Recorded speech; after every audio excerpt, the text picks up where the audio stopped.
ज्या ओव्या आहेत ज्या आपण आता शेवटी पाहिलेल्या आहेत त्यांची खरं म्हणजे सुरुवात अतिशय एका चांगल्या झालेली ओवी 13वी जी ओवी आहे ती ओवी एकदा लक्षात घ्या. पै माझी सहज स्थिती भक्ती नाव असं जे म्हटलेलं आहे ही भक्ती याचा अर्थच असा की माझी सहज स्थिती म्हणजे मी जसा आहे तसाच माझा भक्त माझ्याशी पूर्णतः तसाच होणं म्हणजे ज्याला पूर्ण एकत्वता म्हणतात ती म्हणजे माझी भक्ती म्हणजे ज्ञानी भक्ती ही कशी असते अनन्य भक्ती.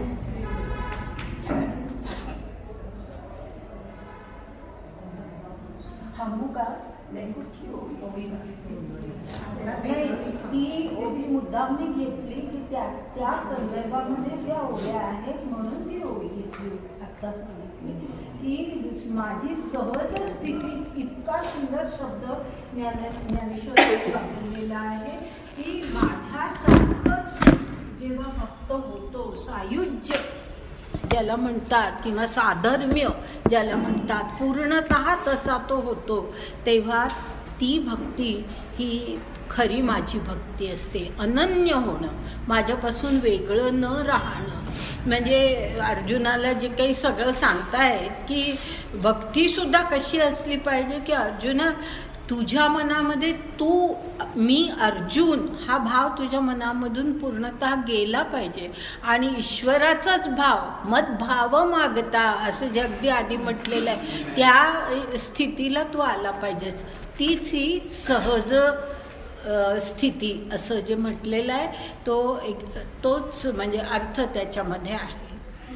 आणि त्यानंतर मग आपण 29 ओवीपर्यंत गेलो की ज्यामध्ये त्याचा आणखीन थोडा विस्तार केलेला आहे की भक्ती ज्ञानी भक्त कसा असतो तर त्याला जे काही तो पाहतो त्या म्हणजे दृश्यपथा अतितू पहा लिहिलेलं आहे 29व्या ओवीमध्ये. म्हणून दृश्यपथा अतितू माझा पार्था भक्तियोग चौथा म्हणित लागा. म्हणजे दृश्यपथा अतितू हा शब्दही बरोबर तशाच अर्थाचा आहे की दृश्य त्याच्या बाकी काहीच त्याच्या डोळ्यासमोर येत नाही म्हणजे अगदी देवाची मूर्तीसुद्धा त्याच्यासमोर येत नाही.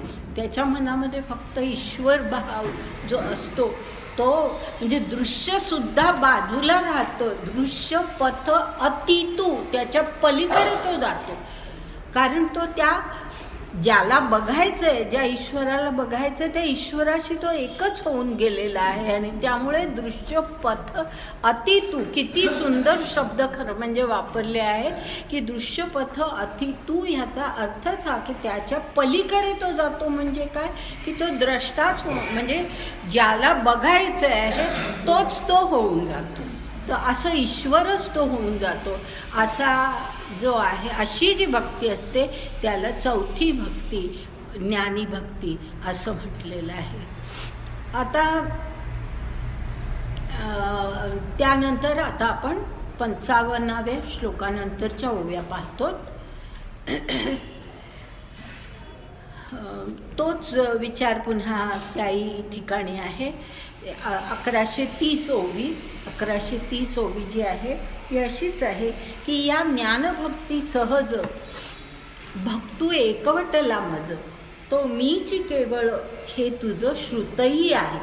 म्हणजे अर्जुना तुला हे माहिती आहे कारण ह्या गोष्टी त्या काळामध्ये सांगितल्या जात असत तर त्यामुळे तुला ते श्रुत आहे म्हणजे तुला ते माहिती आहे तू ऐकलेलं आहेस की माझ्याशी भक्त एकवटून जातो ती ज्ञानी भक्ती असते हे तुला माहिती आहे. आता म्हणजे त्या काळामध्ये हे अशा प्रकारची भक्ती म्हणजे किंवा भक्तीचे हे 4 प्रकार जरी गीतेने सांगितले असले तरी सुद्धा अशा प्रकारची भक्ती ही अस्तित्वामध्ये होती. ती काय त्या गीतेने सांगितली म्हणून तशी भक्ती निर्माण झाली असा त्याचा अर्थ नाही आहे. तर गीतेने फक्त त्याचा उल्लेख केलेला आहे म्हणजे भगवंतांनी उल्लेख केलेला आहे. आता ह्या 1130 ओवीनंतर आपण एकदम 1133 ओवीकडे जातोय. ही जी ज्ञानी भक्ती ज्याचा उल्लेख ते करतायत त्याच्या बाबतीमध्ये ते काय म्हणतायत तर ह्या ओवीमध्ये पहा, ज्ञानी येते स्वसंविती शैव म्हणती शक्ती आम्ही परमभक्ती आपुली म्हणू. म्हणजे ज्ञानी ह्याचा अर्थ की ज्ञानमार्गाने जाणारे जे असतात ज्ञानी लोक, तर ते ह्या अशा भक्तीला काय म्हणतात, स्वसंविती. ह्याचा अर्थ काय तर आत्मज्ञान. स्वसंविती म्हणजे आत्मज्ञान. स्वसंविती त्याला म्हणतात. कारण का आपण आत्मज्ञान ह्याचा अर्थ की आपण आत्मा आहोत ह्याची पूर्ण जाणीव ज्या वेळेला त्या भक्तामध्ये निर्माण होते त्यावेळेला तो परमात्म्याशी एकरूपच होतो, कारण आत्मा हा मुळी त्या परमात्म्याचा अंश आहे. तर ज्ञानी ह्याच भक्तीला स्वसंविती म्हणतात, म्हणजे आत्मज्ञान असं म्हणतात. शैव म्हणती शक्ती. हे तर तुम्हाला माहिती आहे, शिव आणि शक्ती ह्या कल्पना आपण पाहिलेल्या आहेत. आणि आम्ही परमभक्ती आपुली म्हणू. म्हणजे आम्ही काय म्हणतो, म्हणजे ज्ञानदेव म्हणतायत की आम्ही काय म्हणतो तर आम्ही याला परमभक्ती म्हणतो. चौथी भक्ती म्हणजे सर्वात श्रेष्ठ भक्ती असं आम्ही म्हणतो. आता त्याच्या पुढची ओवी 34वी. हे मज मिळतीये वेळे तया क्रमयोगी या फळे मग समस्तही निखळे मियाची भरे. म्हणजे ज्या वेळेला आता या ठिकाणी क्रमयोगी ह्याचा उल्लेख केलेला आहे की हा जो क्रमयोगी म्हणजे तुम्हाला माहिती आहे आता की क्रमाक्रमाने तो कशी त्याची उन्नती होत जाते, प्रगती होत जाते. तर असा जो क्रमयोगी असतो तो मज मिळतीये वेळे, तो मला ज्या वेळेला मिळतो म्हणजे माझ्याशी तो एकरूप होतो. मिळतो ह्याचा अर्थ की मृत्यूही नव्हे आणि त्याचप्रमाणे एरवी काही परमेश्वराशी शरीर काही एकत्र होत नाही. काय होतं तर आपली जाणीव एकत्र होते, आपला कॉन्शियसनेस एकत्र होते, एक होतो. तर त्याला मिळतीये वेळे असं जे म्हटलंय त्याचा अर्थ की ज्या वेळेला तो माझ्या जाणीवेप्रत येतो मग त्यानंतर काय होतं तर मग समस्त ही निखळे मियाची भरे. म्हणजे मग त्याची अवस्था काय होते तर समस्त ही निखळे म्हणजे पूर्णतः सर्वांगाने निखळे म्हणजे निखळ, अगदी काही शिल्लक त्याचं राहत नाही. त्याचं मन, त्याचं शरीर, त्याचं सर्व जी काही अवस्था आहे पूर्णतः सर्वांगाने तो मियाची भरे म्हणजे मीच त्याच्यामध्ये भरून राहतो. म्हणजे त्याला माझंच रूप येतं, पूर्णतः त्याला माझंच रूप येतं. म्हणजे क्रमयोगी हा वरती चढत शेवटी असं फळ, त्याला फळही म्हटले बघा. क्रमयोगी या फळे म्हणजे त्याचं अंतिम फळ काय होतं, त्याला काय मिळतं तर तो माझ्यासारखाच होतो, माझ्यानी म्हणजे मी त्याच्यामध्ये पूर्णतः भरून असतो सर्वांगाने. आता त्यानंतर बऱ्याचशा ओव्या आपण सोडतोय कारण तेच आहे म्हणून. आता त्यानंतर कारण सगळ्याच ओव्या घेण्याची गरज नाही, थोडासा भाग जरी घेतला तरी पुरेसा आहे आणि तो मी घेते. 48वी ओवी बघा, 1148.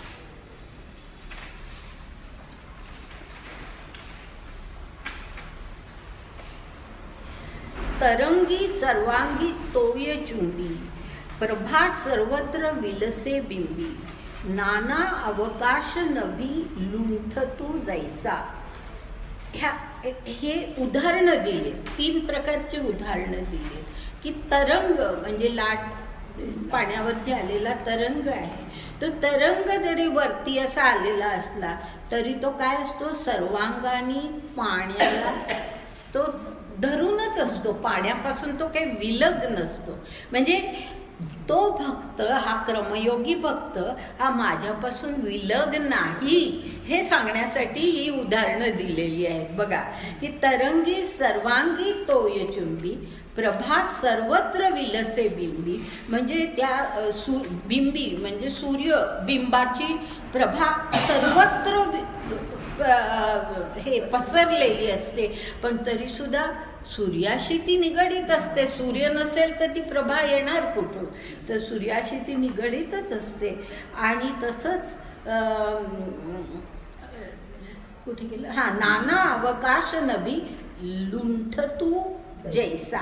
आता हा जो लुंठतू शब्द आहे ना, त्याचा खरा अर्थ जो ह्याच्यामध्ये दिलेला आहे, म्हणजे शब्दार्थ दिलेले आहेत ह्याच्यामध्ये दांडेकरांच्या पुस्तकामध्ये शेवटी, त्या ठिकाणी ह्याचा अर्थ लुंठतू म्हणजे लोळणे असा दिलेला आहे. पण आपण ह्या संदर्भानुसार त्याचा अर्थ करूया की लोळणे ह्याचं म्हणजे काय, तर नाना अवकाश नभी लुंठतू जैसा. ह्याचा अर्थ असा की अवकाश जे असतं, की अवकाश म्हणजे कुठेही जिथे पोकळी असते तिथे आकाश शिरलेलंच असतं, बरोबर आहे. तर अशा प्रकारे हे जे आहे नाना अवकाश नभी लुंठतू म्हणजे ते त्या ह्याच्यामध्येच. आता अशी कल्पना करा की एक असा मठ आहे, त्या मठामध्ये काही दुसरं नाही आहे, आणि त्यामुळे ती जी पोकळी आहे त्याच्यामध्ये जी हवा म्हणजे ते अवकाश म्हणजेच आकाश शिरलेलं आहे. पण तो मठ जर आपण फोडला तर ते अवकाश कुठे जाणार? नभालाच मिळून जाणार. तर ह्याचा अर्थ की ते अवकाश हे आकाशापासून कधी दूर नसतं. हे लुंठतू म्हणजे असा अर्थ घ्यायचा की लोळणे नाही तर आपल्याला हे लागत नाही त्याचा अर्थ, म्हणून मी हे स्पष्ट केलं की लोळणे याचा अर्थ की जणू काही त्या नभामध्ये ते अवकाश लोळतच आहे, म्हणजे त्याच्यापासून ते कधी दूरच झालेलं नाही आहे, असा अर्थ आहे.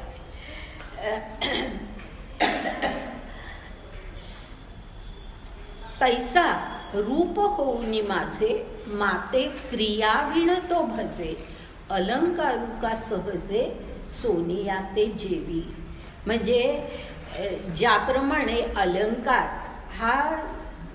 अलंकार सोन्याला मिरवतो, म्हणजे अलंकार रूपामध्ये सोने येतं त्यावेळेला ते अधिक मिरवलं जातं.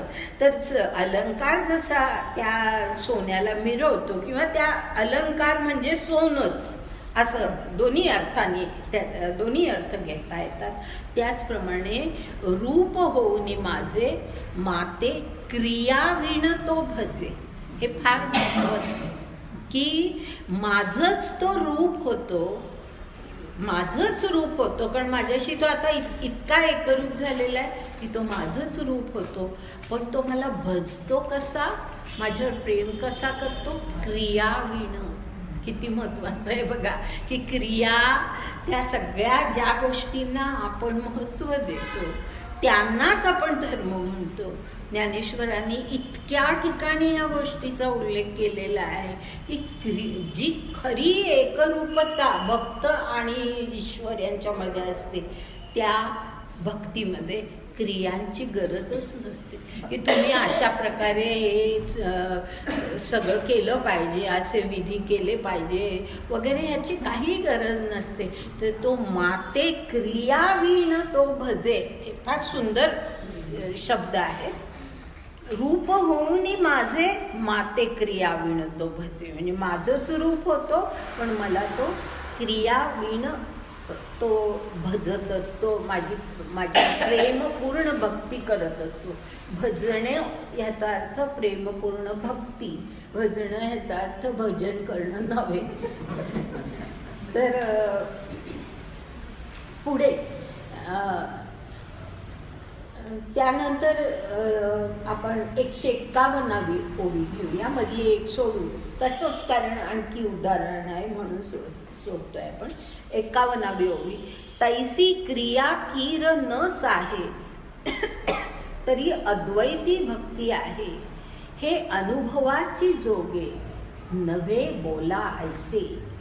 हे अनुभवाची जोगे असं जे लिहिलंय ना, त्याच्यानंतर एक कॉमा द्या, म्हणजे अर्थ. नाही तर आपण एकत्र वाचलं की आपल्याला अर्थ. हां, अनुभवाची जोगे नव्हे बोला ऐसे. सुंदर शब्द आहे. तैसी क्रिया कीर न साहे तरी अद्वैती भक्ती आहे. म्हणजे ही भक्ती कशी आहे? अद्वैत भक्ती आहे, की ज्याच्यामध्ये भक्त आणि तो ईश्वर एकरूप होऊन गेलेले आहेत, अशी ती अद्वैती भक्ती आहे. आणि त्याच्यामध्ये अशी अद्वैती भक्ती जी आहे ती असल्या कुठल्याही क्रिया म्हणजे विधी जे काय आपण करतो ते सहनच करत नाही. किती किती पुढे गेलेत बघा. म्हणजे आणखीनच त्यांनी स्पष्ट केलंय की अद्वैती भक्तीमध्ये कुठल्याही क्रिया सहनच होत नाही ईश्वराला, की तू आता माझ्याशी एकरूप झालेला आहेस, मग पाहिजेत कशाला मला ह्या सगळ्या क्रिया. आणि अगदी पहिल्यापासून हे सांगत आलेले आहेत की फळ फूल काही नाही वाहिलं तरी चालेल, फक्त प्रेम हे अपेक्षित आहे. माझ्याशी एकरूप होणं हे अपेक्षित आहे. तर आता हा क्रमयोगी कसा आहे? तर तो तसाच आहे की जो अद्वैत त्याच्याशी होऊन गेलेला आहे ईश्वराशी. आणि त्यामुळे त्याची जी भक्ती आहे ती कशी आहे? तर आता पुढे जे म्हटलं ना, अनुभवाची जोगी, म्हणजे त्याची भक्ती हा त्याचा अनुभव आहे. हा त्याचा अनुभव आहे. नव्हे बोला ऐसे, जे बोलून सांगू शकत नाही आपण, शब्दामध्ये सांगू शकत नाही. किती सुंदर आहे बघा. की शब्दामध्ये हे सांगताच येणार नाही. त्याच्या भक्तीचं वर्णन तोही करू शकत नाही आणि आपणही करू शकणार नाही. तर हे अनुभवाची जोगे, त्याचा अनुभव आहे. जसं आपले अनेक अनुभव असतात, सुखाचा अनुभव, दुःखाचा अनुभव. आपण काय किती सांगू लोकांना, एक 4 शब्द सांगू, पण आतमध्ये जे काय होतो आनंद किंवा दुःख, जे काय आतमध्ये होतं ते आपल्यालाच माहिती असतं. दुसऱ्या कोणालाही ते शब्दामध्ये आपण सांगू शकत नाही. तर अनुभव हा असाच असतो की अनुभव सांगता येत नाही. आणि म्हणून मी सांगितलं की तिथे कॉमा द्या. हे अनुभवाची जोगे, तिथे आपण जर थांबलो ना तर आपल्याला अर्थ चांगला लागतो. हे अनुभवाची जोगे नव्हे बोलायचे, ते बोलण्यासारखं नाही. जसं त्या रहीमनी म्हटलं, आठवतो रहीमचा दोहा की रहीमन बात अगम्य की कहत सुनत की नाही, जो जानत है वो कहत नहीं, जो कहत है वो जानत नहीं. किती सुंदर. हाच विचार त्यांनी, अनुभव आहे तो अनुभव सांगता येत नाही असं याही ठिकाणी आपल्याला दिसतं. आता तिथून पुढे मधल्या 1-2 ओव्या गाळतोय आपण आणि त्यानंतर 54वी ओवी.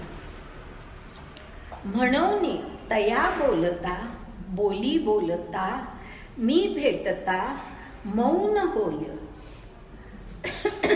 तेने तत्वता स्तवी तो माते. म्हणजे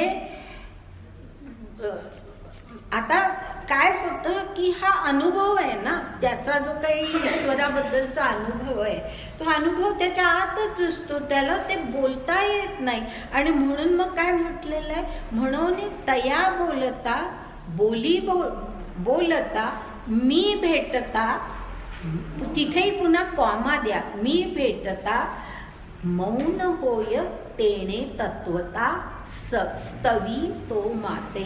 म्हणजे तो बोलतो म्हणजे काय, तर ती माझीच बोली असते. कारण तो आणि मी आता एकरूपच झालेलो आहोत. तर तो आणि मी एकरूप झाल्यामुळे तया बोलता म्हणजे तो बोलत असताना त्याच्या बोलण्यातून मीच बोलतो, त्याच्या बोलण्यातून मीच बोलत असतो.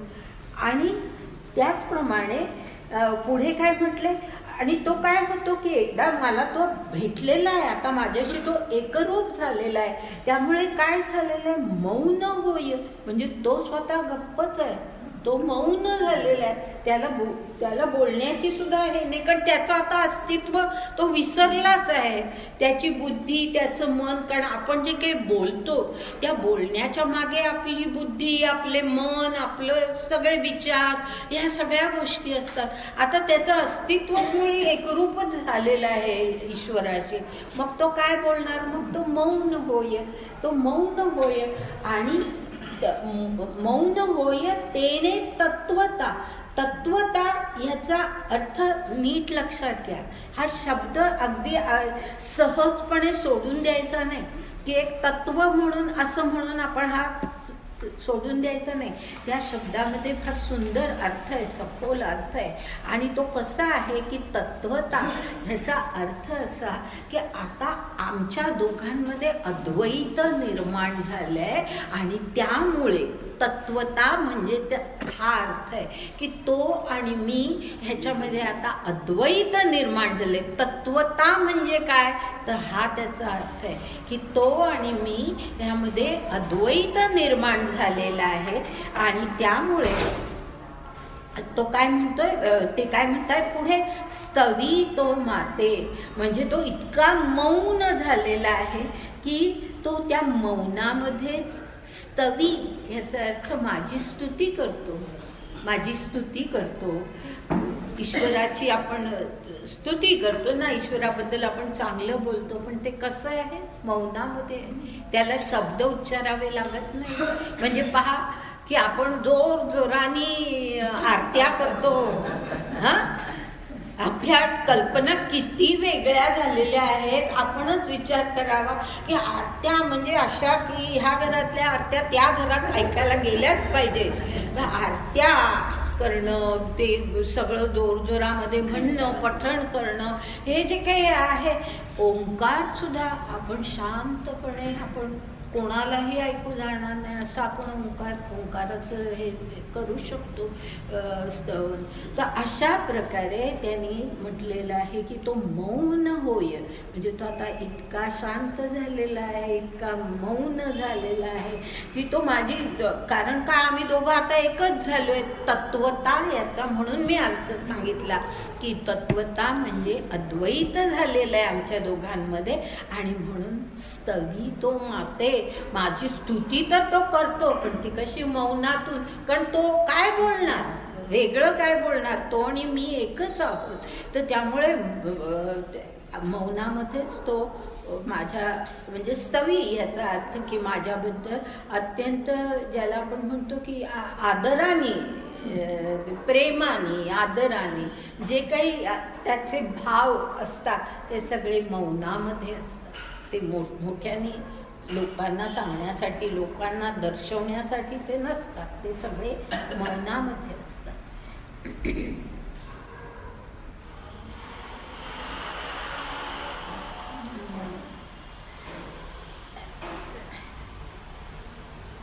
त्यानंतर हे पुढचं जे आहे ना ते थोडंसं आधी येऊन गेलेलं आहे, पण थोडासा उल्लेख करते की 57वी जी ओवी आहे ती अशी आहे, दृश्य जाऊनिया द्रष्टे द्रष्ट्यासीची भेट जई भेटे, एकलेपण न घटे द्रष्टेपणही. म्हणजे ह्याचा अर्थ समजावा म्हणून मी ही ओवी घेते की दृश्य जाऊनिया द्रष्टे द्रष्ट्याशीची भेटे. म्हणजे दृश्य संपतं की हा आपल्याला ईश्वर दिसतोय. आपण म्हणतोय ना ईश्वराचा साक्षात्कार झाला, तर साक्षात्कार ह्याचा अर्थ ईश्वर दिसतो अशी अजिबात कल्पना नाही. ते दृश्य नाहीच आहे. पण कसं आहे, दृश्य सगळं सरलंय. दृश्य किंवा ती मूर्ती सुद्धा नाही बघितली तरी सुद्धा चालेल, पण तरी सुद्धा द्रष्टे द्रष्ट्याशीची भेटे. आता द्रष्टा कोण आहे? ईश्वर आहे. आणि हा बघणाराही द्रष्टाच आहे, बरोबर आहे ना, की ज्याला बघायचं तो ईश्वर आणि जो बघतोय तोही त्याच्याशी एक रूप झालेला. दोघंही द्रष्टेच आहेत. तर द्रष्टे द्रष्ट्याशीची भेटे. आणि पुढे म्हटलंय एकलेपणे न घटे द्रष्टेपणही. ते जे घटे आहे ना त्याचा अर्थ घडे असा आहे. घडे म्हणजे घटे हा शब्द काही चुकीचा नाही आहे, त्यांच्या प्राकृत भाषेमध्ये तर तो असावा, पण त्याचा अर्थ दिलेला आहे आपल्या दांडीकरांच्या ह्याच्यामध्ये. आणि घटे ह्याचा अर्थ घडे म्हणजे तो काय घडतं तर एकलेपण न घडे. हा म्हणजे तो एकटा आता नाही आहे, तो आहे का एकटा, कारण तो आता ईश्वराशी युक्त झालेला आहे. नाहीतर मग तो संपलाय, त्याचं अस्तित्व संपलंय म्हणजे मग ते आपल्याला असं वाटतं की आता किती एकले, पण तसं नाही. एकलेपण न घडे द्रष्टेपणही घडत नाही, कारण का एकच झाले, दोन्ही एकच झालेले आहेत. त्यामुळे कोण कोणाला पाहतं हे सांगताच येत नाही. ईश्वरही ते भक्ताला पाहतोय, भक्तही ईश्वराला पाहतोय, पण दोघं एकच होऊन गेलेले आहेत. द्रष्टेपणही आता संपलेलं आहे.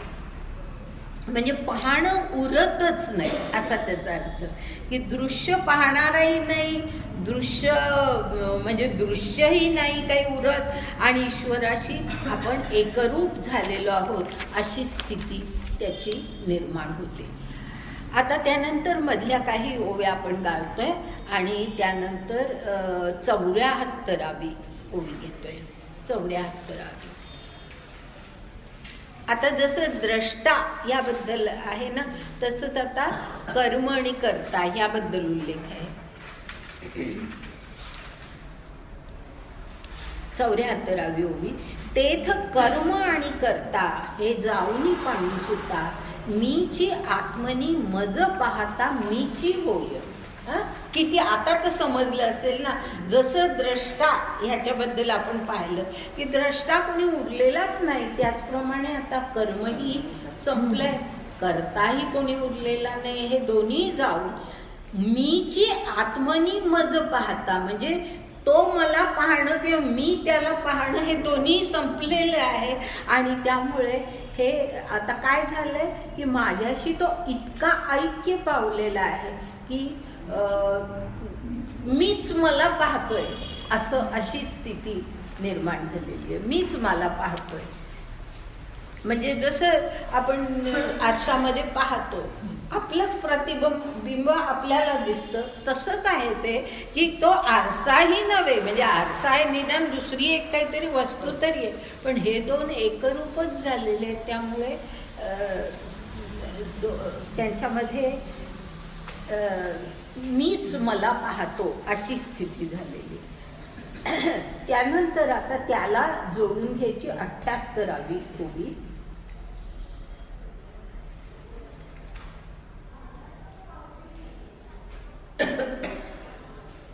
आता ओवी मी वाचते आणि त्यानंतर पुन्हा कुठे कॉमा द्यायचा हे सांगते. तो दिला तरच त्या ओवीचा अर्थ लागतो. क्रियाजात मी न झालेपणे, घडे काहीची न करणे, तयाची नाव पूजणे पुणेचे माझे. आता क्रियाजात मी ह्याच्यानंतर एक कॉमा द्या. क्रियाजात मी, क्रियाजात मी म्हणजे काय की सगळ्या क्रिया म्हणजे मीच आहे, कारण आता एकरूपच झालेले आहेत दोन्ही. त्यामुळे त्याच्या वेगळ्या काही क्रियाच उरलेल्या नाहीत. क्रियाजात मी. आणि मग पुढे काय म्हटलंय, न झालेपणे, घडे काहीची न करणे, तयाची नाव पूजणे खुणेचे माझे.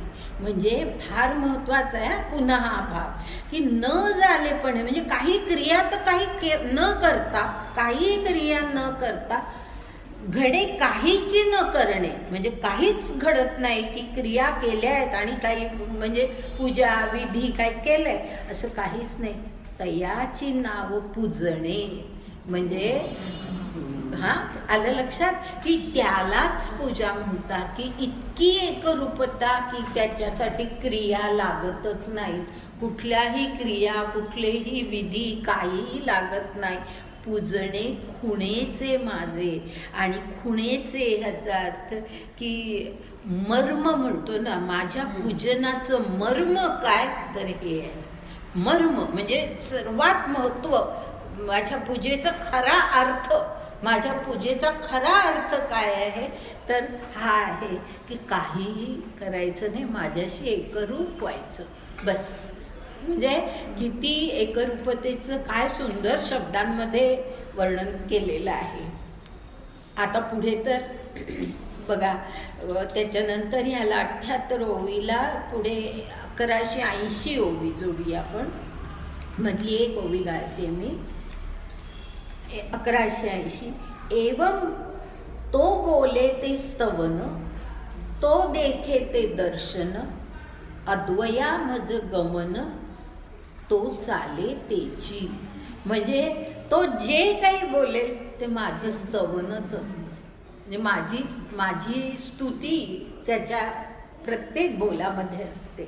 तो देखे ते दर्शन, त्याला माझ्याशिवाय दुसरं काही दिसतच नाही. तो देखे ते दर्शन, अद्वया मज गमन, तो चाले तेची.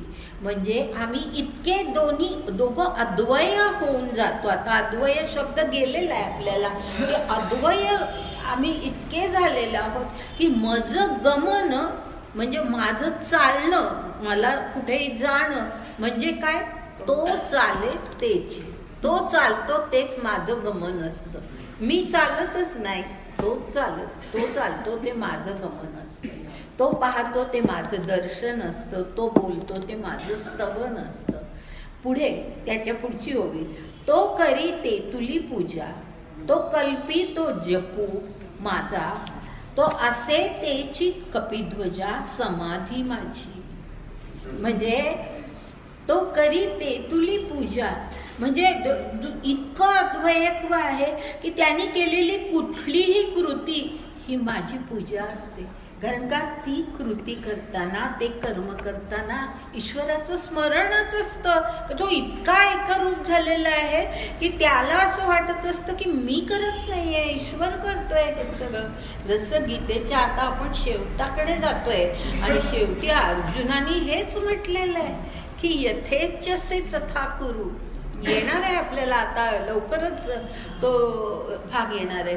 यथेच्छसे तथा कुरु म्हणजे तू म्हणशील तसंच आता माझ्या हातून होणार आहे. आणि तेच आता हळूहळू आपल्याला त्या विचाराकडे आता गीता नेते.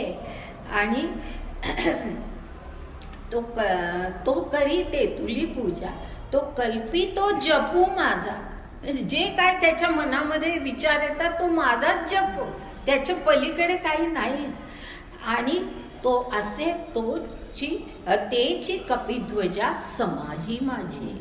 म्हणजे माझी समाधी, माझं स्थान. समाधी याचा अर्थ चुकीचाही घेऊ नका. माझं स्थान कुठलं की त्याचं अस्तित्व म्हणजे माझं स्थान. त्याचं अस्तित्व म्हणजे माझं स्थान. मी त्याच्यातच आहे. तो माझ्यात आणि मी त्याच्यात, अशी स्थिती झालेली आहे. तर अशा प्रकारे ही अद्वयता किती सुंदर शब्दांमध्ये ही अद्वयता सांगितलेली आहे. आता मधली थोड्या ओव्या गाळते कारण का तसेच उल्लेख आहेत म्हणून. आता आपण 85 ओवी घेऊया. 1185. 1185. या अनन्य सिद्धा भक्ती या आघवाची दृश्य जाती, मज आपण पेया सुमती द्रष्ट्या ते जाणे. म्हणजे ही जी भक्ती आहे, ही भक्ती कशी आहे या ठिकाणी सुमती असं जे म्हटलेलं आहे ते कोणाला, अर्जुनाला की जो सुमती म्हणजे अत्यंत बुद्धिमान आहे, ज्याची मती अत्यंत उच्च प्रतीची आहे, त्या अर्जुनाला म्हटलेलं आहे. तर अर्जुना या अनन्य सिद्धा भक्ती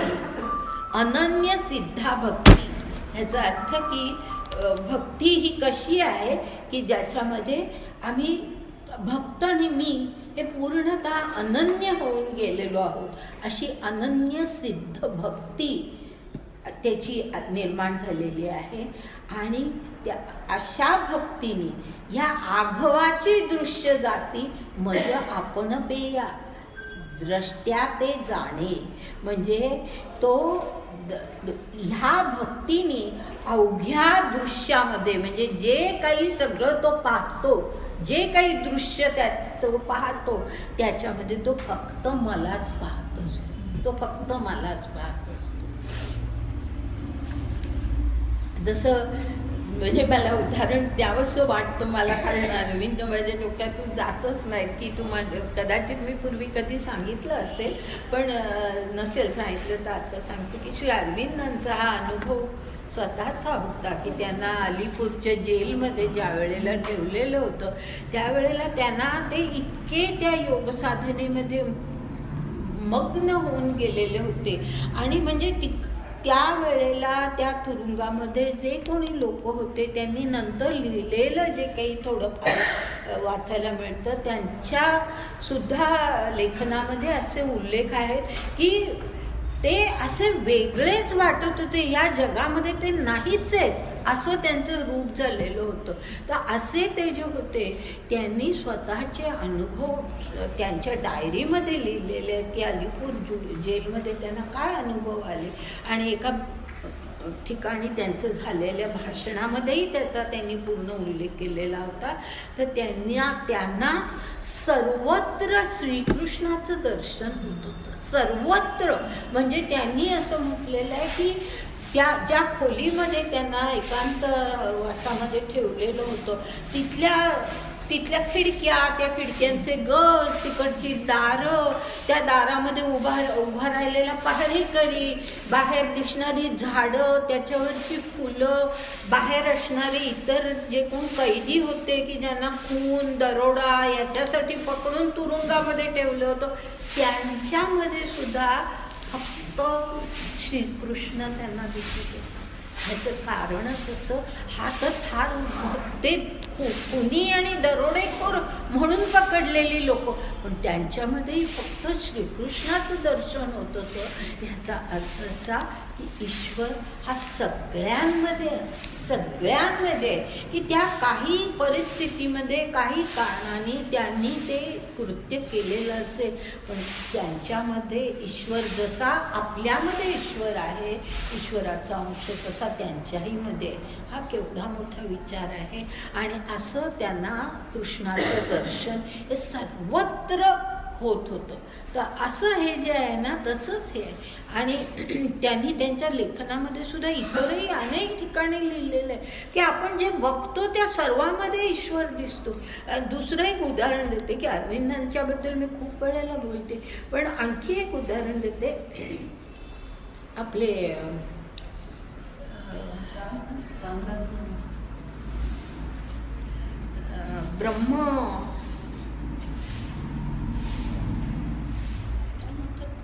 ब्रह्मस्वरूप ब्रह्मचैतन्य महाराज हे सुद्धा असेच होते की त्यांना ते सुद्धा श्रीकृष्णाचे भक्त वैष्णव होते. ते पण असेच होते की त्यांना सर्वत्र ह्याचं कृष्णाचं दर्शन होत असे. आणि इथपर्यंत की ते शेवटचा त्यांचा जो काळ होता आयुष्याचा त्यावेळेला ते ह्याला राहत होते, ह्या ठिकाणी होते. आपलं कुठलं नाही जे मोठ्या महापूजा होतात ते काय गाव, मोठी खूप लोक जातात बघा ह्याच्यातून, हिमालयातून साधू वगैरे येतात त्या ठिकाणी.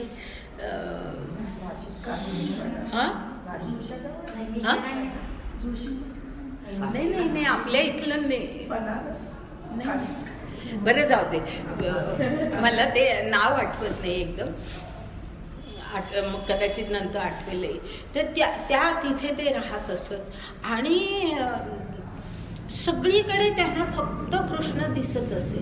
आणि एकदा असं झालं की ते समुद्राच्या किनाऱ्यावरती उभे होते. ब्रह्मचैतन्य महाराजांच्या आयुष्यातली गोष्ट आहे की ते समुद्राच्या किनाऱ्यावरती उभे होते आणि त्या ज्या मोठ्या भरतीची वेळ होती, मोठ्या लाटा येत होत्या, तर त्यांना त्या लाटांमध्ये श्रीकृष्णच दिसत होता आणि त्यांना असं वाटत होतं की श्रीकृष्ण माझ्याकडे येतोय आणि आता मी त्याच्याकडे गेलं पाहिजे.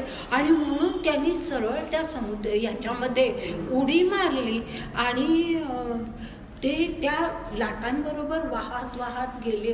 त्यांचा खूप शोध घेण्याचा प्रयत्न केला. पहिल्यांदा ते कुठे सापडले नाही. नंतर एका कोळ्याच्या जाळ्यामध्ये ते सापडले, म्हणजे कोळ्याला ते सापडले.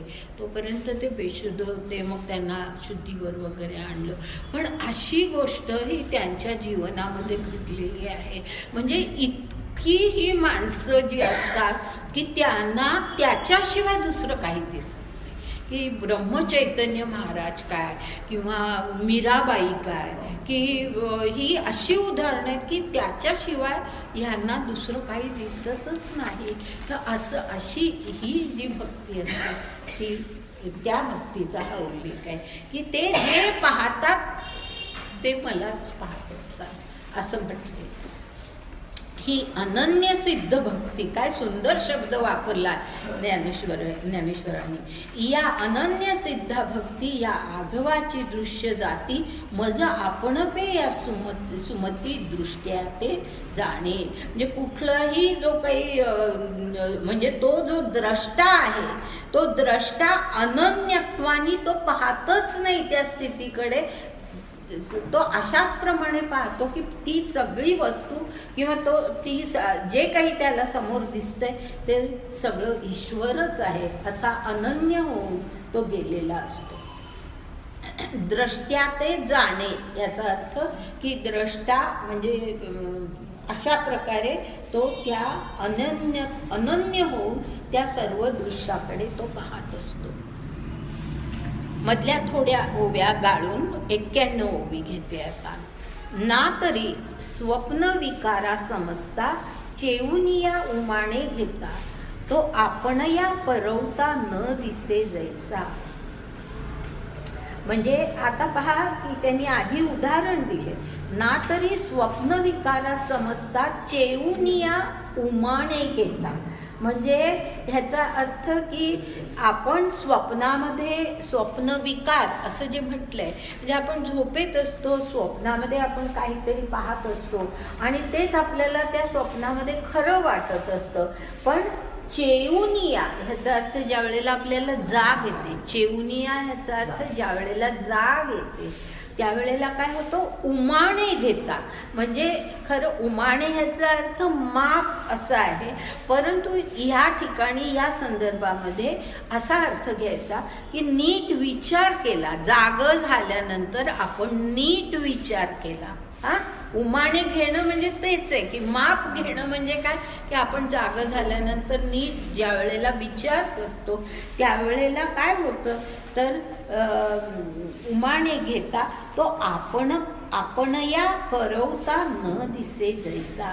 म्हणजे तो जो स्वप्नामध्ये स्वतःला काय वेगळाच समजत असतो तो आता आपण नाहीये. जसं एखाद्या राजाला आपण भिकारी आहोत असं वाटतंय, पण आता जागा झाल्यानंतर त्याला कळतं की आपण भिकारी नाहीये. आपण या परवता म्हणजे आपण कोण आहोत ह्याची पूर्ण त्याला जाणीव निर्माण होते. आपण कोण आहोत हे त्याला कळतं. दुसरं कोणी आपण नाही आहोत, आपण जे आहोत ते त्याला कळतं. तैसे जे काही आथी नाथी येणे होय ज्ञेय स्फूर्ती ते ज्ञाताची मी हे प्रतीती होऊनी भोगी. म्हणजे आता पहा हे नीट समजलं पाहिजे, कारण अर्थ शब्द असे आहेत की त्याच्याबद्दल नीट कळलं नाही तर ह्या ओवीचा अर्थ लागणार नाही.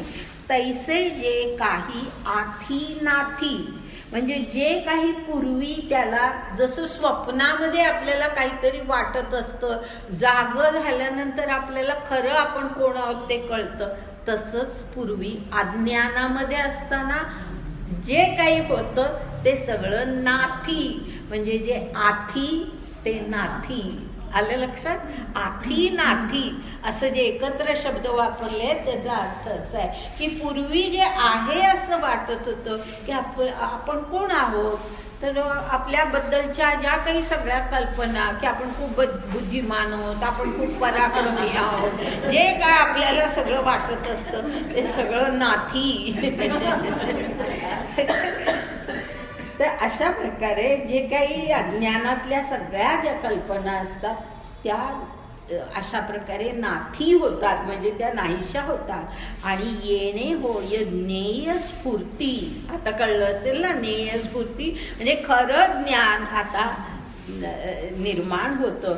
आणि मग असा तो जो ज्ञानी भक्त असतो तो काय करतो, ते ज्ञाताची मी हे प्रतीती होऊनी भोगी.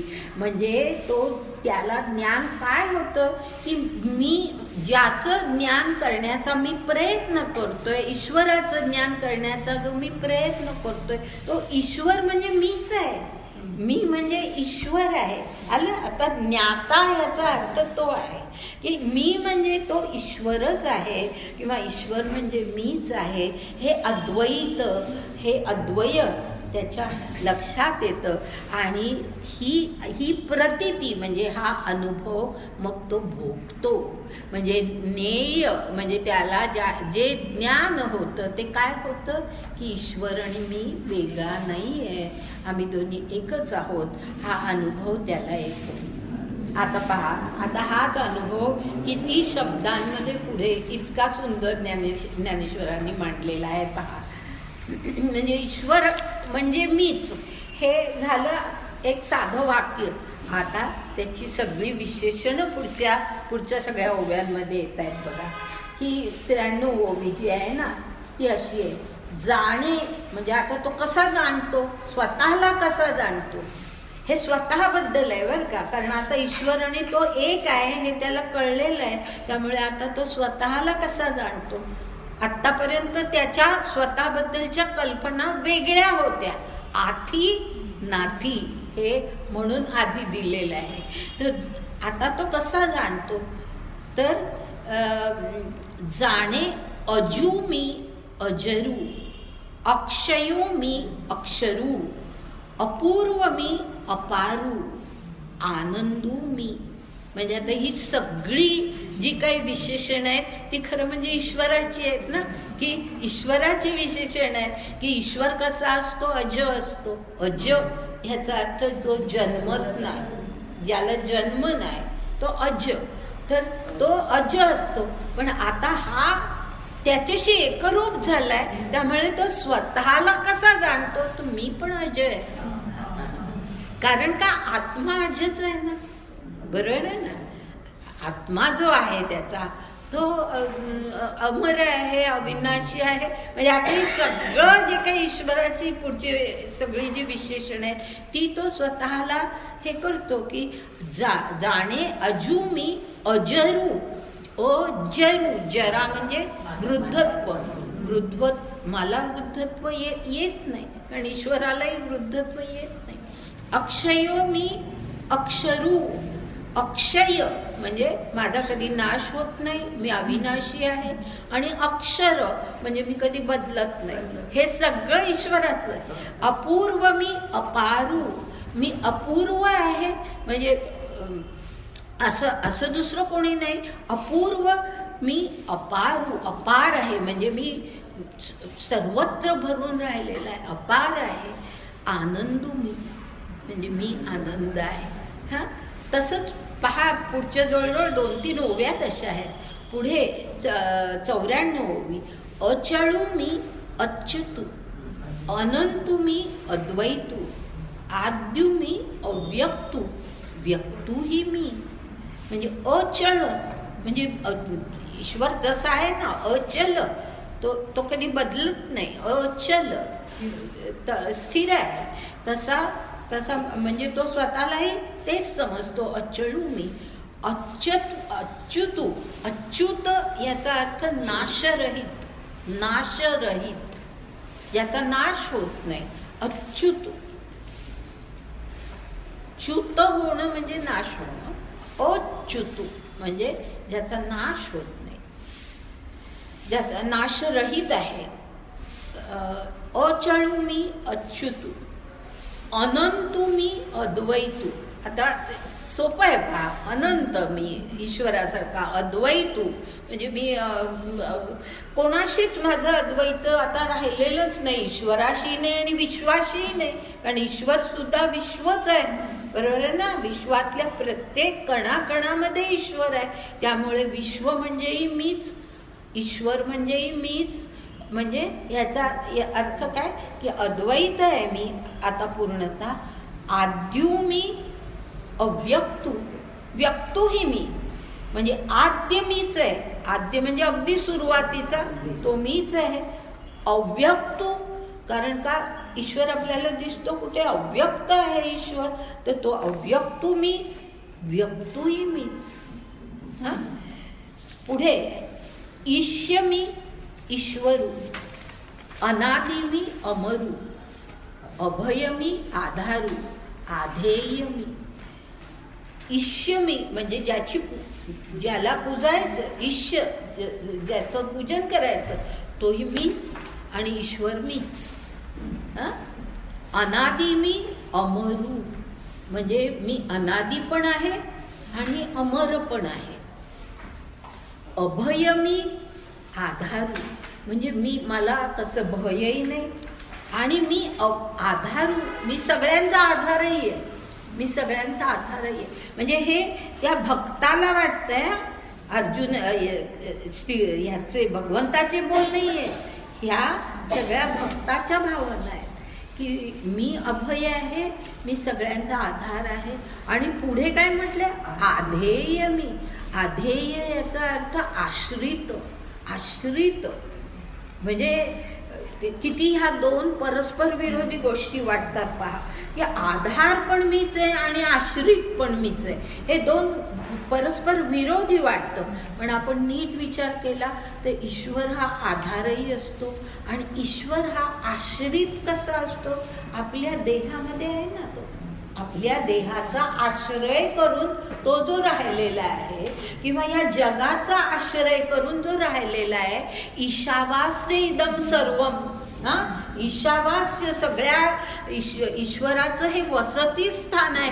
म्हणजेच ह्याचा अर्थ काय की या सगळ्या जगाचा आश्रय त्या ईश्वराने घेतलेला आहे, म्हणजे तो आश्रितही आहे आणि शिवाय आधारही आहे. म्हणजे परस्पर विरोधी वाटलं तरी सुद्धा त्या दोन्ही गोष्टी त्याच्यामध्ये आहेत आणि तेच माझ्यामध्ये आहे असं हा क्रमयोगी म्हणतोय. आता म्हणजे ह्या स्थितीला तो पोचलेला आहे. पुढे स्वामी मी सदोदितू, सहजू मी सततू, सर्व मी सर्वगतू, सर्वातीतू मी. म्हणजे स्वामी मी सदोदितू म्हणजे मी कसं, स्वामी ह्याचा अर्थ की माझी सत्ता आहे, सर्वांवरती माझी सत्ता आहे. स्वामी ह्याचा अर्थ तो आहे की स्वामी असणं म्हणजे काय की सगळे माझ्या सत्तेखाली आहेत. ईश्वराची सत्ता आपण मानतो, तर स्वामी मी सदोदितू निरंतर मी सगळ्यांचा स्वामी आहे. सहजू मी सततू म्हणजे सहज, सहज ह्याचा अर्थ ज्याला आपण म्हणतो ना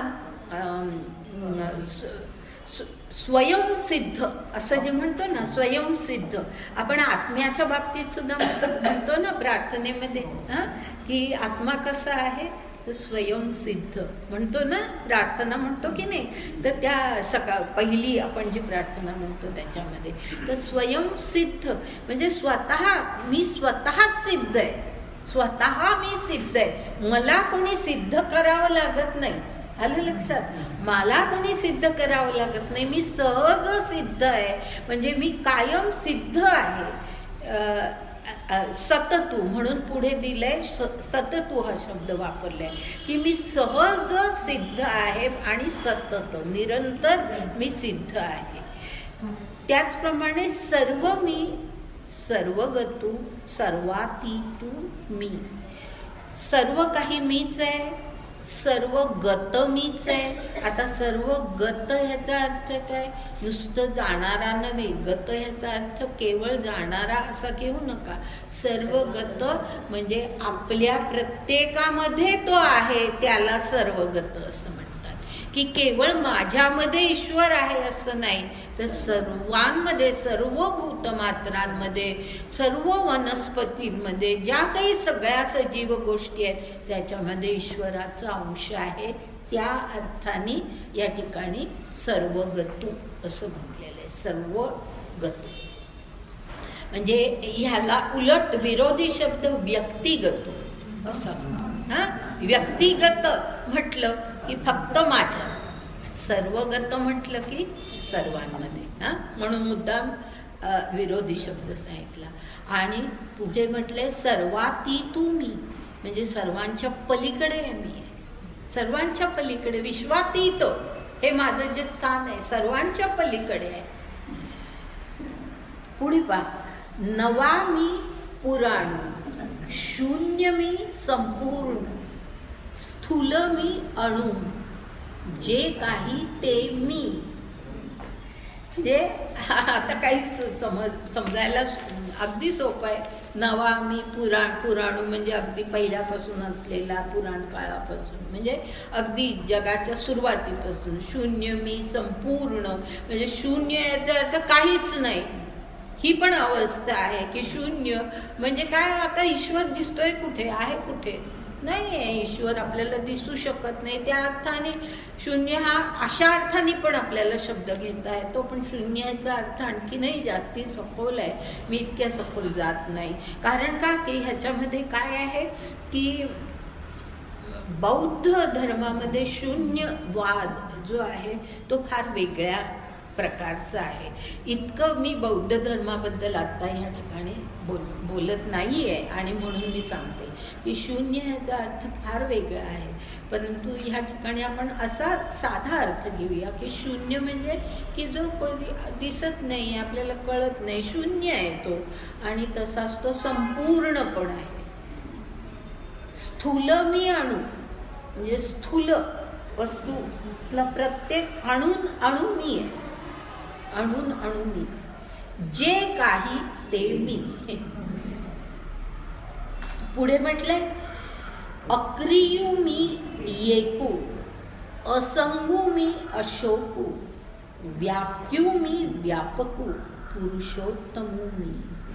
अक्रिय मी, कारण का की अक्रिय कधी होतं किंवा अकर्म कधी होतं की ज्या वेळेला आपण जे काम करतो, जी कर्म करतो त्या कर्माची फळाची अपेक्षा करत नाही किंवा हे कर्म मी करते हा भाव आपल्या मनामध्ये जेव्हा असत नाही त्यावेळेला ते क्रिया करून सुद्धा आपण अकर्म करत असतो. अकर्म ह्याचा अर्थ तो आहे. आणि तसंच ईश्वराचं आहे की ईश्वर एवढी सगळी कार्य करतो परंतु त्याच्यामध्ये अहंकारही नाही आणि त्याच्यामध्ये फळाची अपेक्षाही नाही. त्या अर्थाने अक्रियू मी ऐकू, असंगू मी म्हणजे मला कोणाचा संग नाही, मी तसा एकटा आहे. आणि मी अशोक, तर शोक हा शब्द आहे त्यातला की मला कशाचा शोक होत नाही. व्याप्यू मी व्यापकू म्हणजे मी व्यापणाराही आहे आणि व्यापला जाणाराही आहे. व्याप्यू म्हणजे मी व्यापला जाणाराही आहे आणि व्यापकू म्हणजे मी व्यापणाराही आहे. हे सगळं ईश्वराचे सगळे जे काही गुण आहेत तेच ह्या कर्मयोग्याला आता तो एक झाला आहे त्यामुळे त्याला ते गुण आपले वाटत आहेत. आणि तसं पुरुषोत्तम मी पुरुषोत्तम आहे. त्यानंतर अशब्दू मी अश्रोतृ, अरूपू मी अगोतृ, समू मी स्वतंत्र, ब्रह्म मी परू. अशब्दू मी म्हणजे अशब्द म्हणजे मी काही बोलणारा नाही आहे, मी काही सांगत नाही, मी बोलत नाही. अश्रोत्र म्हणजे मी ऐकत नाही. म्हणजे अरूपू म्हणजे मला काही रूप नाही, निराकार आहे ना तो, तर अरपू आणि अगोत्रू म्हणजे माझं काही ह्या गोत्रापासून मी जन्मलो असं काही नाहीच आहे, तो अनादी आहे, अनंत आहे. तर त्यामुळे अगोत्रू. त्यानंतर समू मी स्वतंत्र, हा नीट लक्षात घ्या अर्थ. मी स्वतंत्र पण आहे, मी एक वेगळा पण आहे, पण समूह पण आहे, म्हणजे सगळ्यांशी एकत्र सगळ्यांना धरून ठेवलेला असा पण मी आहे. समूह म्हणजे समतेचा, सगळ्यांपैकी मी एक आणि शिवाय मी स्वतंत्र. आणि हा जो विचार आहे ना, हा विचार आजच्या काळामध्ये इतका जरुरीचा आहे की आपण प्रत्येक माणूस स्वतंत्र असतो. बरोबर आहे की आपल्याला एक स्वतंत्र काहीतरी एक आयडेंटिटी असते, आपलं एक व्यक्तिमत्व काही स्वतंत्र असतं. पण आपण सगळ्यांचे म्हणजे व्यष्टी आणि समष्टी हे शब्द माहिती आहेत ना तुम्हाला. तर व्यष्टी हा समष्टीचा भाग आहे, हा भाव मनामध्ये पाहिजे की मी स्वतंत्र म्हणजे तसा स्वतंत्र नाही आहे, त्या समष्टीशी मी जोडलेलो आहे. हा भाव ज्या वेळेला आपल्या मनामध्ये असतो त्यावेळेला आपण स्वतंत्र असून सुद्धा आपण सगळ्यांशी समतेने वागू शकतो. हां, तर हा फार सुंदर विचार आहे. समूह मी स्वतंत्र, ब्रह्म मी परू. परू म्हटले, परू म्हणजे परम, परम मी परम असं आहे. परू विश्वातीत असे जे ब्रह्म आहे तो मी आहे. त्यानंतर ऐसे आत्मत्वे मज एकाते, इया अद्वैत भक्ती जाणुनी निरुते, आणि याही बोधा जाणते तेही मीची जाणे. म्हणजे अशा प्रकारे तो स्वतःला कसा जाणतो. ऐसे आत्मत्वे म्हणजे स्वतःला तो कसा जाणतो, तर मज एकाते म्हणजे मी जसा आहे तसाच तो स्वतःला जाणतो. मी जसा आहे अद्वैत भक्तीमुळे तो म्हणजे ज्याला म्हणतो आपण की आत्मतत्व त्याचं जे आहे, त्याच्यातला जो आत्मा आहे त्या दृष्टीने तो सगळ्याकडे पाहत असतो. आणि आत्मा काय आहे, तर आत्मा हा परमात्म्याचा अंश आहे आणि त्यामुळे तो सगळ्यांकडे पाहताना तो माझ्याकडेही त्या दृष्टीने पाहतो की मी आणि तो वेगळा नाही, कारण तो माझाच अंश आहे आणि त्यामुळे तो अशा दृष्टीने पाहतो. त्यानंतर इया अद्वैत भक्ती जाणूनी निरुते, आणि याही बोधा जाणते म्हणजे अशी ही अद्वय भक्ती त्याच्या तो जाणतो किंवा त्याला ती प्राप्त झालेली असते पूर्णतः. निरुते म्हणजे पूर्णतः त्याला हा बोध प्राप्त झालेला असतो. आणि पुढे म्हटलंय आणि याही बोधा जाणते म्हणजे हा सगळा बोध तर त्याला झालेला आहे, पण पुढे काय म्हटलंय, तेही मीची जाणे. म्हणजे पुन्हा त्याच्या मनामध्ये काय की हे ईश्वरच जाणतोय, कारण का ईश्वर आणि तो वेगळे नाही. लक्षात येते ना सगळ्या गोष्टी की तात्विक आहे, खूप तात्विक आहे, पण फार आपण जसं खोल जाऊ तसं ते आपल्याला इतकं छान समजायला लागतं, आणखीन उघड होतं. असं हे सगळं त्याची वृत्ती कशी होते हे सांगितलं आहे. त्यानंतर एक मधल्या 2-3 ओव्या गाळून आता 1204 ओवी घेते. 1204 ओवी आहे. अद्वयपणा आपुलिया जाणती ज्ञप्ती जे धनंजया. ज्ञप्ती शब्द आहे बरं का तो. ज्ञप्ती अर्थ सांगते मी. अद्वयपणा आपुलिया जाणती ज्ञप्ती जे धनंजया, ते ईश्वरची मी हे तया बोधासी ये. हा शेवटचा भाग सरळ कळला असेल. ईश्वरची मी हे तया बोधासी ये म्हणजे त्याला कळलंय की मी म्हणजे ईश्वर हे त्याला कळलेलं आहे. आता ते कसं कळलेलं आहे तर पहिल्यांदा जे दिलंय अद्वयपणा आपुलिया, म्हणजे तो आता माझ्यापासून वेगळा राहिलेला नाही, माझ्याशी एकरूप झालेला आहे, अद्वय झालेला आहे. आणि पुढे जे म्हटलंय ना जाणती ज्ञप्ती, तो ज्ञप्ती शब्द जो आहे त्याचा अर्थ सांगते की ज्ञप्ती ह्याचा अर्थ अद्वयपणाला जाणणारं ज्ञान म्हणजे ज्ञप्ती.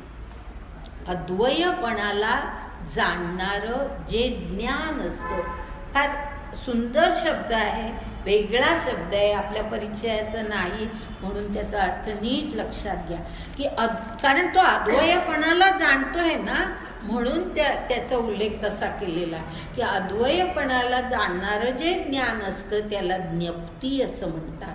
तर तो काय जाणतो? ज्ञप्ती जाणतो. लक्षात आलं? तो ज्ञप्ती जाणतो म्हणजे तो अद्वयपणाला जाणणारं ज्ञान त्याला प्राप्त झालेलं आहे. आणि त्यामुळे मग आता ते ईश्वरीची मी हे तया बोधासी ये, म्हणजे त्यामुळे त्याला आपण ईश्वरच आहोत हे आता हा बोध त्याला झालेला आहे. मग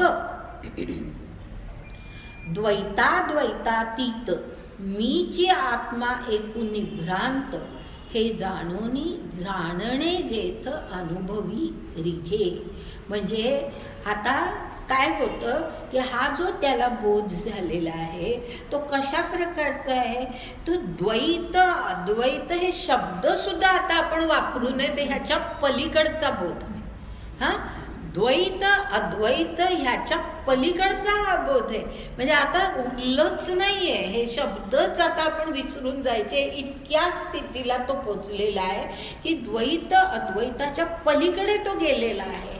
आणि तो काय, त्याची आता स्थिती काय, मीची आत्मा एकू, म्हणजे हा मी एकच आत्मा, म्हणजे ईश्वरही तोच आत्मा, मीही तोच आत्मा, हे सर्व जग म्हणजेही तोच आत्मा, अशा प्रकारे एकच आत्मा ही आता पूर्ण त्याला जाणीव झालेली आहे. फार सुंदर शब्द आहे, मीची आत्मा एकू. महत्वाचा शब्द आहे हा की मीची आत्मा एकू निभ्रांत, म्हणजे अगदी त्याला आता भ्रांती सगळी मनातली गेलेली आहे. हे जाणणे जेथ अनुभवी दिखे, म्हणजे हे तो जाणतो की मी एकच आता आत्मा आहे, सगळ्या जगामध्ये आत्मा एकच, आणि तो मी, आणि मी म्हणजेच ईश्वर, मी म्हणजेच विश्व, हे सगळं तो आता जाणतोय. आणि अनुभवी रिघे, याचा अर्थ आता तो रिघे म्हणजे आतमध्ये येणं, प्रवेश करणं, म्हणजे त्याच्या अनुभवामध्ये आता हे ज्ञान आलेलं आहे. पूर्णतः त्याच्या अनुभवामध्ये हे ज्ञान आलेलं आहे. तात्विक आहे पण सुंदर आहे, म्हणजे ना अगदी खरंच पुन्हा वाचावं म्हणजे आपल्यालाच एक आनंद वाटतो, अशा प्रकारचं आहे.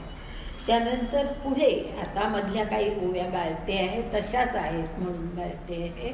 आता एकदम मी घेते 1212 ओवी, 1212.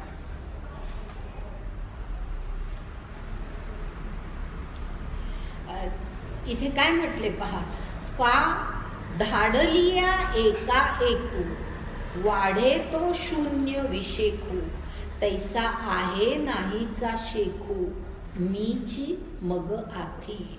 म्हणजे आता जे सांगितलं ना की मी एकच आत्मा आहे, तेच आता वेगळ्या शब्दामध्ये कसं सांगितलं आहे की धाडलिया एका एकू.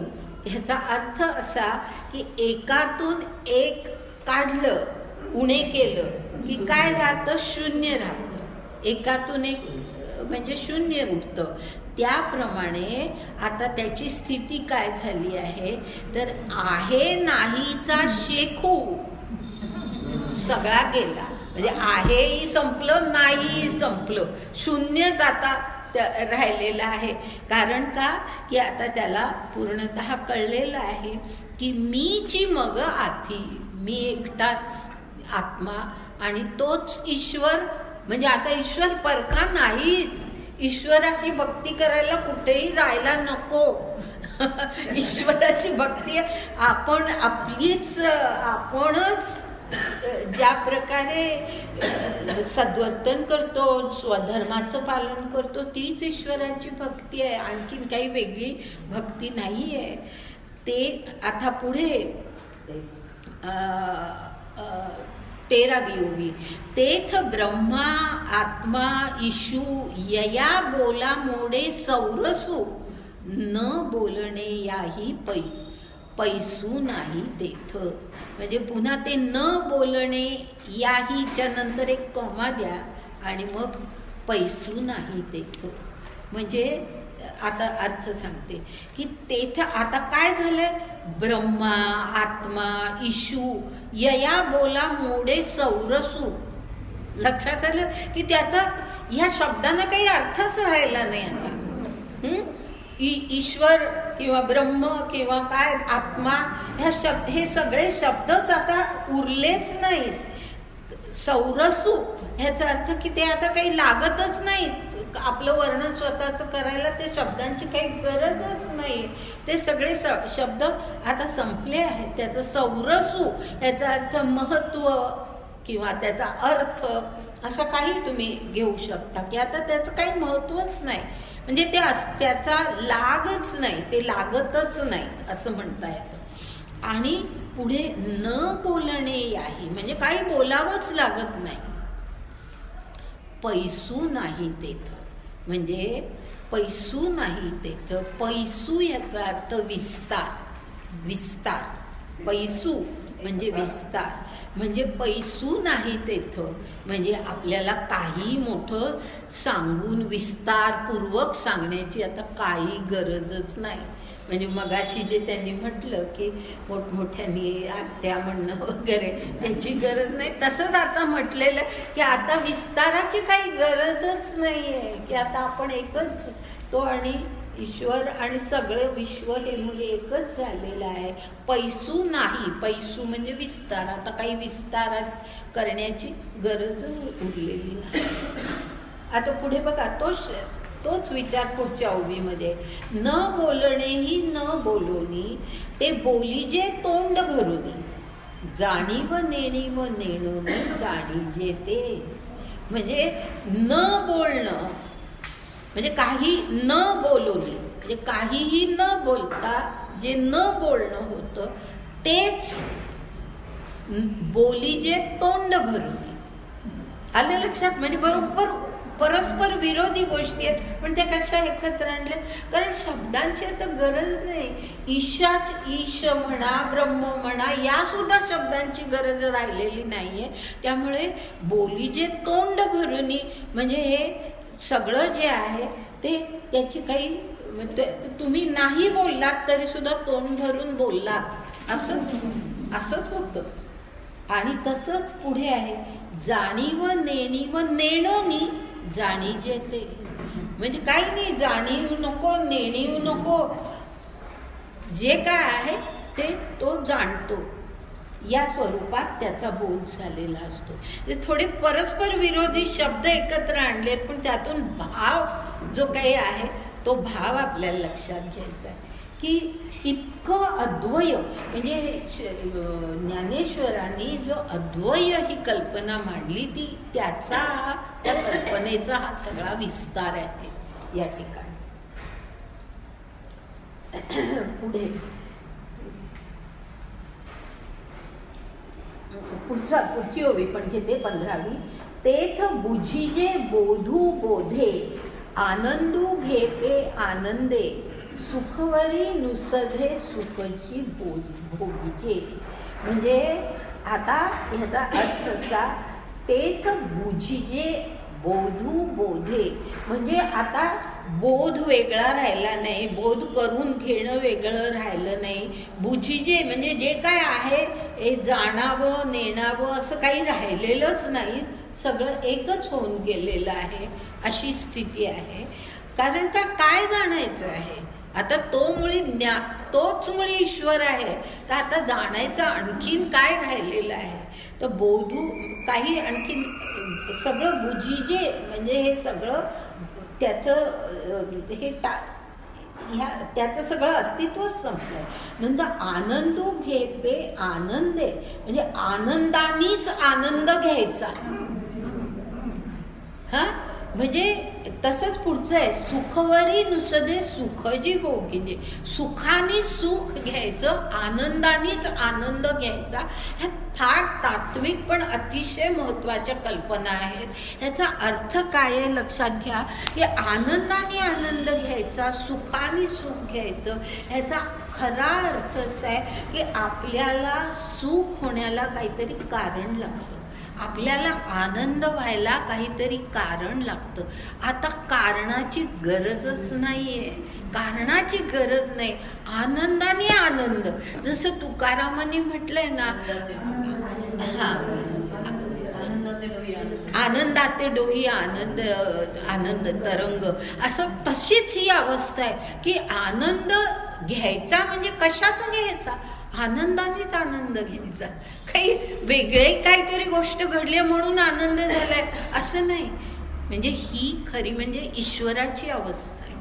हा, ईश्वराला जो आनंद होतो तो आनंद त्याला कारण लागत नाही.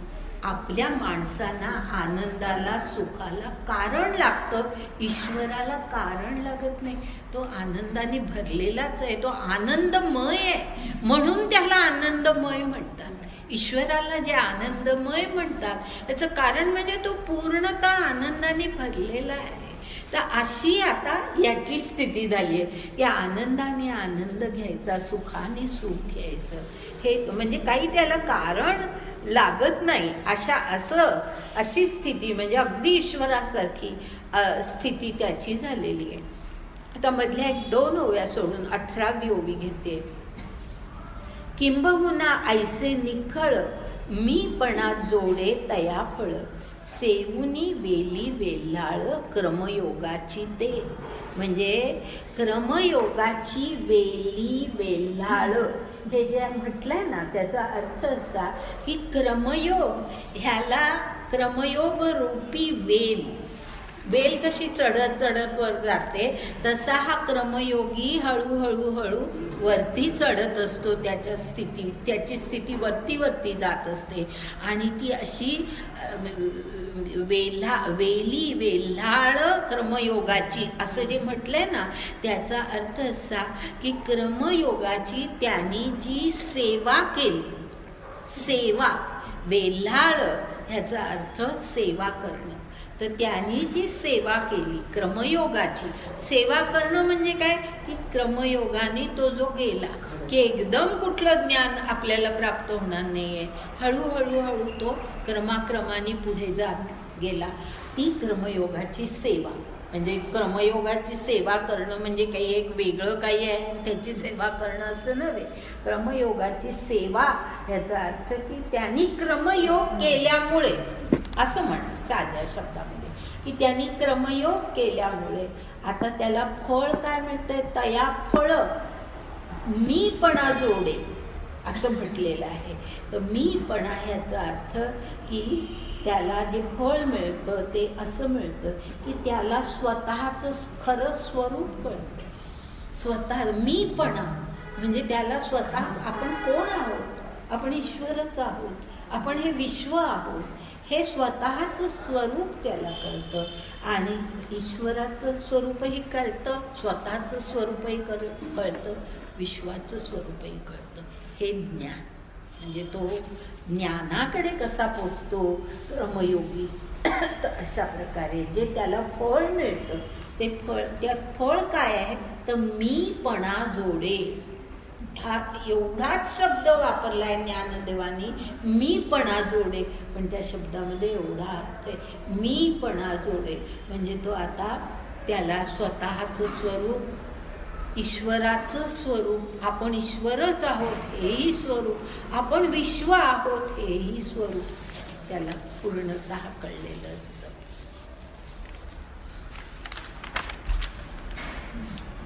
मधल्या थोड्या ओव्या गाळते आणि पुढे जाते. 26वी ओवी घेते. 26वी ओवी अशी आहे. मधल्या गायते ओव्या ह्याचं कारण तोच विचार थोडा आणखीन सांगितलेला आहे, पण त्याच्यापेक्षा हा भाग जास्त महत्त्वाचा आहे. 26वी ओवी अशी आहे, एक शिष्य एक गुरु हा रूढला साच व्यवहारू, तो मतप्राप्ती कारू जाणावया. म्हणजे या ठिकाणी काय म्हटलेलं आहे भगवंतानी, की एक गुरु असतो आणि त्याचा एक शिष्य. एक शिष्य याचा अर्थ की तो शिष्य त्या गुरुशी एकनिष्ठ असतो अशा अर्थाने. म्हणजे एकच शिष्य असला पाहिजे असं नव्हे, पण एक गुरु एक शिष्य ही जी परंपरा आपल्यामध्ये निर्माण झाली आहे ती कशासाठी आहे, त्याच्यातून काय प्राप्त होतं, तर मतप्राप्ती कारू जाणावया. म्हणजे ईश्वराची प्राप्ती त्याच्यामुळे होते, की गुरुच्या आदेशानुसार आपण जसजसे पुढे जातो, आपली प्रगती करतो, त्यामुळे आपल्याला मतप्राप्ती म्हणजे स्वतःचं स्वरूप कळतं, ईश्वर आपणच आहोत हे कळतं, विश्व आपणच आहोत हे कळतं. ह्याला मतप्राप्ती असं म्हटलेलं आहे. तर हा एक रूढला साच व्यवहारू, म्हणजे सर्वसाधारणपणे व्यवहारामध्ये शिष्य आणि गुरु ही परंपरा असते, असा व्यवहार घडत असतो. पण तो कशासाठी असतो, त्याचा उद्देश असा की मतप्राप्तिका, म्हणजे ईश्वराच्या प्राप्तीसाठी तो असतो. पण पुढे पहा, फार सुंदर शब्द वापरले आहेत आणि फार चांगला विचार पुढे आहे. 27वी जी ओवी आहे ती अशी आहे, अगा वसुधेचा पोटी निधान सिद्ध किरीटी, वन्नी सिद्ध काष्टी ओहा दूध. ह्याचा अर्थ असा, ह्या रे अर्जुना, की बरोबर आहे की गुरु कशाला लागतो, तर आपल्याला ईश्वर आपलं स्वतःचं स्वरूप कळावं, आपण ईश्वर आहोत हे कळावं, ह्यासाठी गुरु लागतो आणि म्हणून गुरु शिष्य परंपरा निर्माण झालेली असते. परंतु अर्जुना म्हणजे अर्जुना असा विचार करून बघ की वसुधेचा पोटी निधान सिद्ध किरीटी, म्हणजे वसुधा म्हणजे पृथ्वीच्या पोटामध्ये हे काय म्हणतो की खजिना, निरनिराळ्या प्रकारचे हे आहेतच की नाही, आपण अनेक प्रकारचे धातू रत्न अनेक गोष्टी पृथ्वीच्या पोटामध्ये आहेत.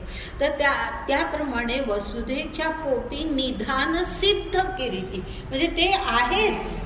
म्हणजे त्यांना काय सांगायचं आहे की गुरु लागतो, पण ते खरं म्हणजे ज्ञान आपल्यामध्ये असतं, आपल्याला त्या ज्ञानाचा विसर पडलाय आणि म्हणून गुरुची गरज लागते.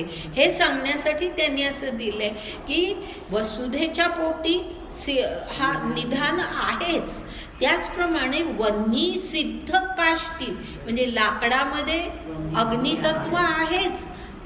ते काही आपण पेटवल्यामुळे ते निर्माण होत नाही, त्याच्यामध्ये अग्नितत्व आहे. ह्याबद्दल मी आधी सांगितलेलं आहे म्हणून आता सांगत नाही. आणि वोहा दूध, म्हणजे आचळामध्ये दूध हे असतंच, फक्त ते आपण काढायचं असतं. ह्याचाच अर्थ की आपल्यामध्ये ज्ञान असतं, पण ते ज्ञान झाकलं गेलेलं आहे आणि आपण अज्ञानामध्ये अंधारामध्ये आपण वावरतो आहोत आणि म्हणून गुरुची गरज असते. तर पुढची ओवी बघा, परी लाभे ते असते तया की जे उपायाते, येर सिद्धची तैसा येथे उपायी मी. म्हणजे हे सगळं उपाय एवढाच आहे, त्याचा उपयोग एवढाच आहे. उपाय म्हणजे त्याचा उपयोग एवढाच आहे, गुरुचा उपयोग एवढाच आहे की खरं म्हणजे ते ज्ञान आहे आपल्यामध्ये आहे, पण गुरुच्यामुळे ते अधिक बाहेर पडतं, आपल्यामध्ये असलेलं ज्ञान बाहेर पडतं, सिद्ध होतं. येर सिद्धची तैसा येथे उपायू मी, म्हणजे मी आपल्या प्रत्येकामध्ये ईश्वर आहेच, पण आपल्याला कळत नाही. आपण देवळामध्ये तीर्थस्थानाला वगैरे आपण जातो, पण तो आपल्यामध्येच आहे, याच्याकडे आपलं लक्ष नसतं. तर म्हणून त्याच्यासाठी गुरु लागतो, की गुरु जो सांगतो की ईश्वर शोधण्यासाठी या ठिकाणी भटकण्याची गरज नाही आहे, आपल्या स्वतःमध्येच ईश्वर आहे, हे ज्ञान गुरु देतो. म्हणजे गुरु शिष्य परंपरा ही समाजामध्ये निर्माण झाली आहे ज्ञान देण्यासाठी, पण ती फक्त एवढा त्याचा उपयोग आहे, तो काही ज्ञान निर्माण करत नाही. ज्ञान आपल्यामध्ये आहे, जे झाकलं गेलंय ते तो बाहेर काढतो. आता मधल्या बऱ्याचशा ओव्या गाळून मी 1243 ओवी घेते.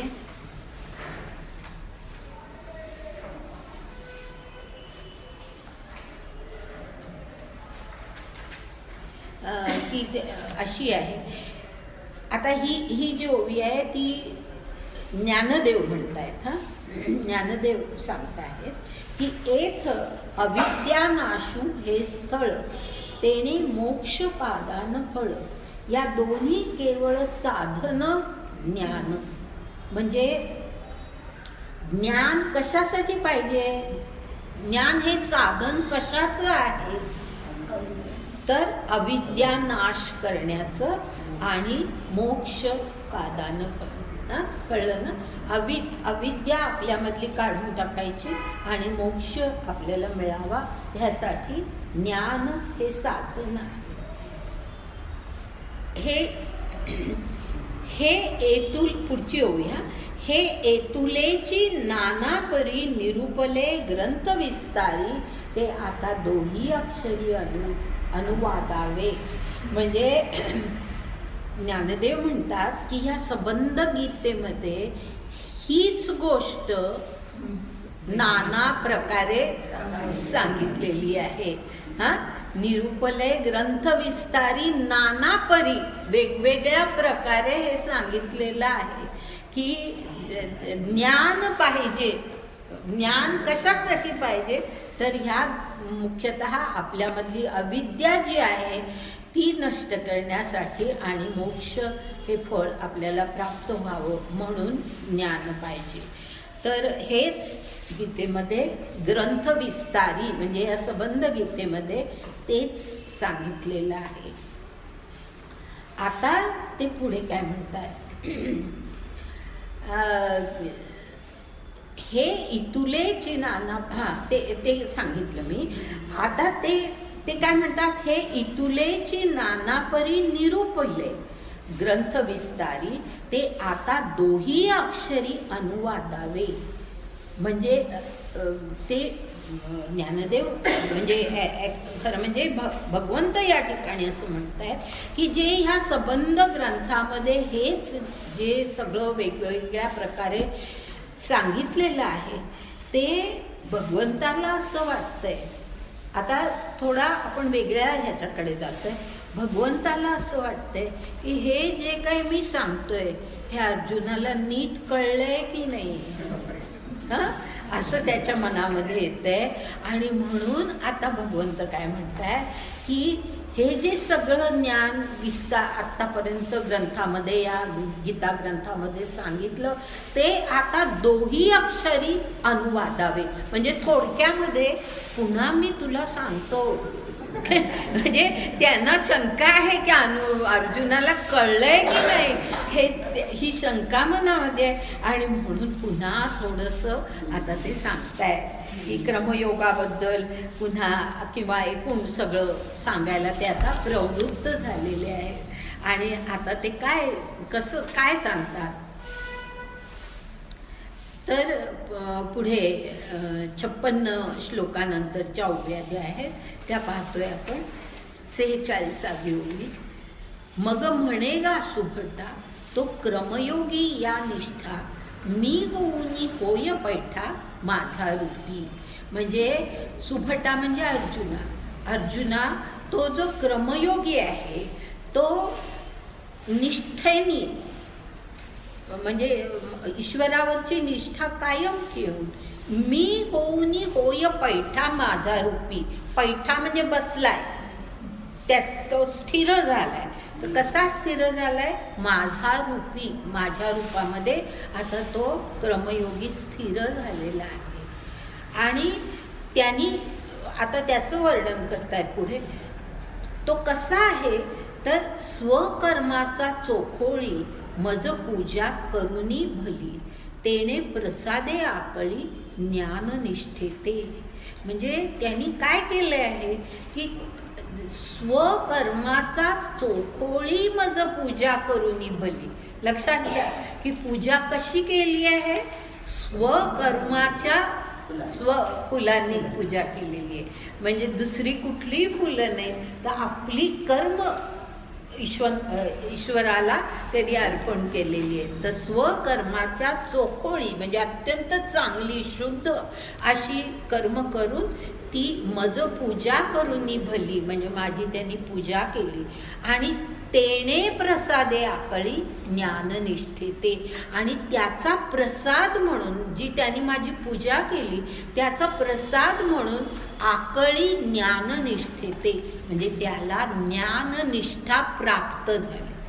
म्हणजे क्रमयोगी. आता थोडक्यात सांगतायत ते की त्यांनी स्वकर्माने माझी पूजा केली आणि त्यामुळे त्याला फळ काय मिळालं तर ज्ञाननिष्ठा, म्हणजे ज्ञानावरची त्याची निष्ठा आता पक्की झाली. अशी ज्ञाननिष्ठा त्याला मी मिळवून दिली. आता पुढे पहा, पुढची ओवी. ते ज्ञाननिष्ठा जेथ हात वसे, तेथ भक्ती माझा उल्हासे, तिया मजसी समरसे सुखिया होय.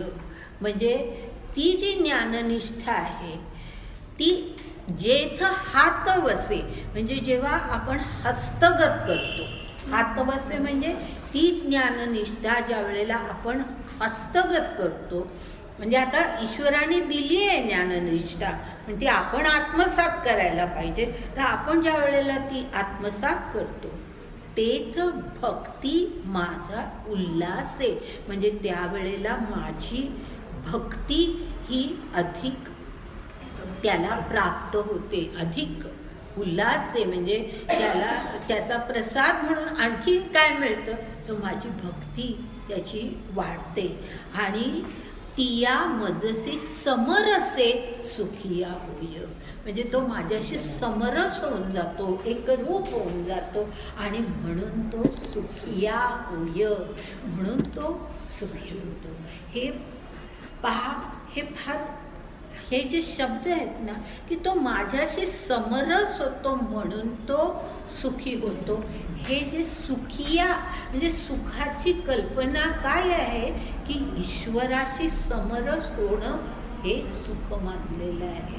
ही कल्पना पसायदानामध्ये सुद्धा जे शेवटी आहे ना सुखिया होय, आपण नुसतंच आपण सुखिया होय असं म्हणतो, पण त्या सुखिया होयमध्ये सुद्धा हा भाव आहे की ईश्वराशी समरस झालेला आहे, एकरूप झालेला आहे आणि म्हणून तो सुखिया झाला. तर ज्ञानदेवांना जे सुख लाभलं ते का लाभलं तर ती अशी भगवंतानी अशा निष्ठेने त्यांनी सगळी कर्माने आपल्या त्यांनी भक्ती केलेली आहे आणि माझ्याशी समरस झालेले आहेत आणि म्हणून सुखिया होय. आता त्यानंतर पुढे मधल्या थोड्या ओव्या गाळून 57वी ओवी घेते. म्हणून माझी या भेटी तयाची सर्व कर्मे किरीटी जाऊनी बैसे. तो आहे ना तो पाटी सायुज्याचा.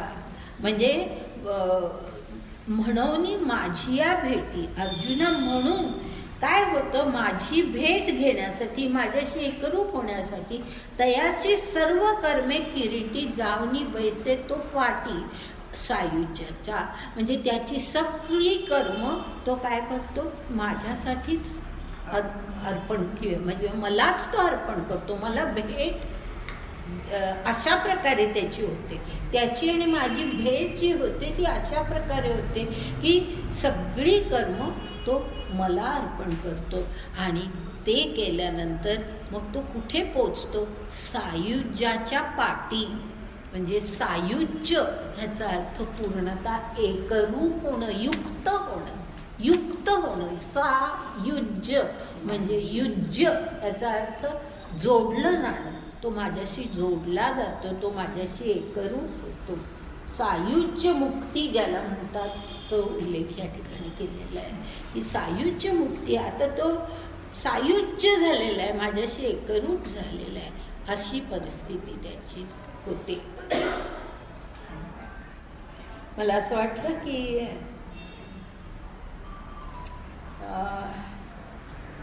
नाही एवढी पुढचे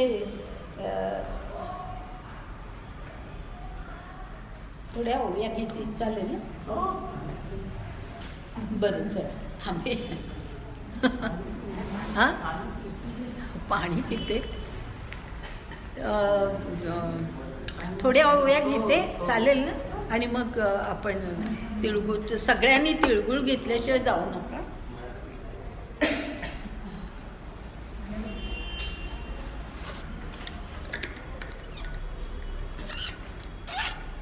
कारण ह्या ओव्या त्याच्याशी संबंधित आहेत म्हणून त्या मी जोडून घेते. पुढच्या थोड्या आपण सोडल्या. आता कारण मध्ये बरीच गॅप पुन्हा 2 आठवड्याची गॅप पडणार आहे म्हणून या घेते. हां मी नाही आहे इथे. नाही मी आत्ता जाते जानेवारीमध्ये मी आत्ता 21 तारखेला जाते. हां तर त्यामुळे 21 ते 29 मी पॉंडिचेरीला आहे जानेवारीमध्ये. फेब्रुवारीमध्ये 4ही आठवडे होणार तेव्हाच ते संपणार. तर आता ओवी कुठली 1260 57व्या श्लोकानंतरच्या ओवी 1260. या कारणे गातुवा सर्व कर्म आपुलिया माझा स्वरूपी धनंजया संन्यासू कीजे. म्हणजे आता कळलं असेल ना की अर्जुना आता मी तुला सांगितलं की का कर्म अर्पण करायची भगवंताला हे सगळं समजावून सांगितलंय. आता म्हणून तू आता संन्यासू कीजे ह्याचा अर्थ सगळ्या कर्मांचा त्याग कर. त्याग ह्याचा अर्थ कर्म सोड असं नाही, तर कर्म ईश्वराला अर्पण कर. कर्म करायचं पण ते ईश्वरासाठी करायचं आणि ईश्वराला अर्पण करायचं. परितोची संन्यासुवीरा करणीयेचा झणे करा आत्मविवेकी धरा चित्तवृत्ती. हे सुद्धा महत्वाचं आहे बरं का. त्याच्यामधला तो करणीयेचा जो शब्द आहे ना तो कळला पाहिजे, नाहीतर अर्थ लागत नाही. आता इथे काय म्हटलंय? तोची संन्यासू वीरा म्हणजे अर्जुना हाच संन्यास. करणीयेचा म्हणजे करणीयेचा ह्याचा अर्थ जर उगीच आपण वरवर कृत्रिमपणे जर आपण संन्यास केला, मनात भाव नाहीये, हां वरवर आपण फक्त की हां मी ईश्वराला अर्पण करते. जसं असतं ना की दूध तापवते, दूध सांडलं की चला ईश्वराला अर्पण. ते काय आपण अर्पण केलेलं असतं का? नाही, मनामध्ये भाव नसतो. म्हणजे हा वरवरचा असतो त्याग सगळा. तर असा जो करणीयेचा झणे करा म्हटलंय. म्हणजे तुझ्या मनामध्ये जर असं कृत्रिमपणे तुझं असा संन्यास किंवा असा त्याग करशील की आपण ईश्वरासाठी कर्म करतोय असं उगीच नुसतंच मनामध्ये म्हटलंय पण स्वतःचा भाव काही मनातून गेलेला नाही, असं जर कृत्रिमपणे जर तू करशील ना तर असा जर विचार तुझ्या मनामध्ये असेल तर झणे करा म्हणजे तो लगेच टाकून दे. असा विचार लगेच टाकून दे. हे त्यांचे शब्द आता आपल्याला माहिती आहेत. झणे करा म्हणजे लगेच टाकून दे. असले विचार मनामध्ये धरू नको. मग काय कर तर आत्मविवेकी धरा चित्तवृत्ती. हे म्हणजे तुझी चित्तवृत्ती जी आहे ती कुठे? आत्म्यामध्ये, आत्मविवेकामध्ये ती स्थिर होऊ दे. म्हणजे मग असा वरवरचा संन्यास कधी आपण करणार नाही. त्याचप्रमाणे पुढे आता असं मग तेणे विवेके बळे आपण पे कर्मा वेगळे माझा स्वरूपी निर्मळे देखी जेल. असं तू केलंस, आत्म्यामध्ये तू एकदा चित्तवृत्ती स्थिर केलीस की मग काय होईल की त्याच्यामुळे जो विवेक बळ तुझ्यामध्ये निर्माण होईल आणि मग आपण पे कर्मा वेगळे माझा स्वरूपी निर्मळे देख जेल.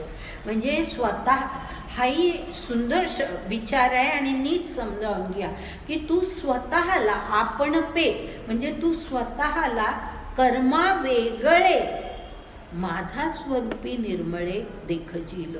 म्हणजे तू कर्मापासून सुद्धा वेगळा होशील की हे मी कर्म करतोय ही भावना तुझ्यामध्ये उरणार नाही. कर्मापासून वेगळं होणं म्हणजे ते की कर्मापासून वेगळं होणं म्हणजे मी कर्म करतोय मला त्याचं फळ मिळालं पाहिजे हे जो मी आहे त्याच्यापासून तू वेगळा होशील. तर आणि मग तुला तू माझा स्वरूपी निर्मळे देखजील म्हणजे हे कर्म ईश्वरासाठी आहे अशा प्रकारे तू कर्माकडे पाहशील. आणि पुढे काय म्हटलंय, आणि कर्माची जन्म भोये प्रकृती जे काय आहे आपण या कुणी बहुवे देखसी दूरी. म्हणजे कर्माची जन्म भोये म्हणजे जन्मभूमी. जन्मभूमी भोये ह्या शब्दाचा अर्थ भूमी असा आहे. तर जन्मभूमी कर्माची जन्मभूमी काय आहे तर प्रकृती आहे. आपण जी सगळी कर्म करतो ती आपल्या प्रकृतीनुसार करत असतो. तर म्हणून कर्माची जन्मभूमी प्रकृती असं म्हटलेलं आहे. तर त्या प्रकृतीपासून सुद्धा आपण या कुणी बहुवे देखसी दूरी. प्रकृतीला तू म्हणजे मी कर्म करत नाही कारण मी आता ईश्वर या स्वरूपात आहे तर मी कर्म करत नाही माझी प्रकृती कर्म करते. अशा प्रकारे तू कर्माकडे पाहशील. त्याच्याही पुढे आपण जातोय म्हणजे ह्याच्याही पुढे विचार मांडलेला आहे. आणि पुढे पहा काय म्हटलंय, तेथ प्रकृती आपण या वेगळी नुरे धनंजया रूपे विण का छाया जयापरी. म्हणजे ज्या प्रकारे रूपाची छाया ही त्याच्यापासून वेगळी नसते त्याप्रमाणे प्रकृती सुद्धा आपली जी प्रकृती असते ती सुद्धा आपल्यापासून वेगळी नसते. हाही एक वेगळा पुढचा विचार मांडलेला आहे. म्हणजे पहिल्यांदा काय म्हटलंय की प्रकृतीनुसार कर्म घडतं त्यामुळे ते कर्म प्रकृतीचं आहे असं तू म्हणशील. पण नीट विचार केला तर आपल्याला कळतं की प्रकृती ईश्वरापासून वेगळी कुठे आहे. बरोबर आहे ना. मागे मी तुम्हाला हे सांगितलं होतं की शिव आणि शक्ती हे वेगळे नाही. आपली सुद्धा पहा प्रकृती आणि प्रकृती आपण वेगळी काढू शकतो का नाही काढू शकत. याचाच अर्थ की आपली शक्ती आपली प्रकृती आणि आपण हे एकच असतो. तर त्यामुळे मग तुला जाणवेल की तेथ प्रकृती आपण या वेगळी नुरे धनंजया रूपे विण का छाया जया परी. ऐसेनी प्रकृती नाशू. इथे काय आहे का आता हो हां अगदी एवढं थांबवते 68 पर्यंत येतं आणि थांबते. ऐसेनी प्रकृती नाशू झाली या कर्मसन्यासू निफजेल अनायासू सकारणू. म्हणजे प्रकृती नाश झाला म्हणजे आपल्यातले हे सगळे गुण वगैरे हे जर सगळ्याचा नाश झाला तर मग ह्याचं कर्मसन्यास आपोआपच अनायासे घडेल. कर्मसन्यासा आपोआपच घडेल कारण का त्याचं कारणच नाही होईल. बरोबर आहे ना. प्रकृतीचे गुण ज्याच्यामुळे आपण कर्म करतो ते कारणच नाहीच होईल. म्हणजे कारणही संपेल आणि कर्माचाही संन्यास होईल. मग कर्म जात गेली या मी आत्मा उरे आपण पया.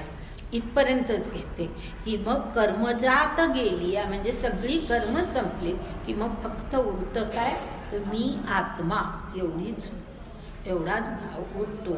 आणि आत्मा म्हणजेच परमात्मा हा एवढाच भाव उरतो. तर तर अशा प्रकारे